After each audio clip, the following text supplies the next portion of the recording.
भाग जल्दी आजा तू करनी है राजा जी, भाग जल्दी आजा तू करनी है राजा जी, भाई तुमसे आगे बाटे ललटनी है। अरे बहुत तोहर की कमी है राजा जी, बहुत तोहर की कमी है राजा जी, असब से आगे रही ललटनी है। अब भैया बड़ी पूरे बिहार का भ्रमण करके यहाँ आए हुए आरा के धरती पे और वेलकम स्वागत है। मैं एक ही लाइन कहूँगा, अरे अरे तो चल जाई हजार के यहाँ मार के, मार के और तोहरा से सभे लोग कहता के प्यार से,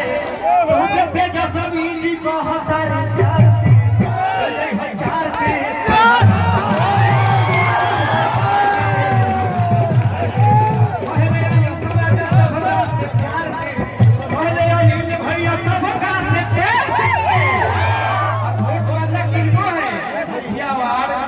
समिति जिला परिषद जी को और आए भी हैं तमाम मुखिया जिला परिषद समिति लोग का वेलकम स्वागत है। पर हाथ उठा के तो चल जाए हजार के,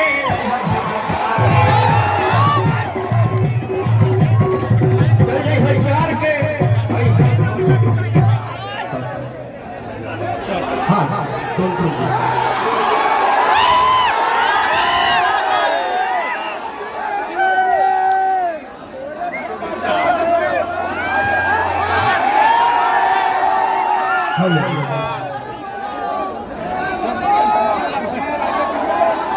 हरि की राजा के गाँव मछिया,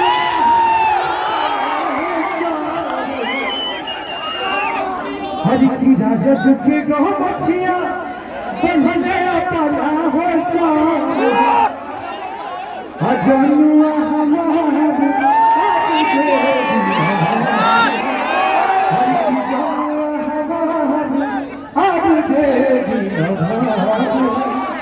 हर की लालटेन के भी बना भगत के जसमी जसमीदार, हर की लालटेन के सफा होती, हर की जरूरी बड़े हो सही बिहार का होती, हर की सबके चल सकी सी बुझा बोलना मोदी जी के कमल मुर्धा, हर की लालटेन के नाहर में आ गई मोदी जी के कमल मुर्धा।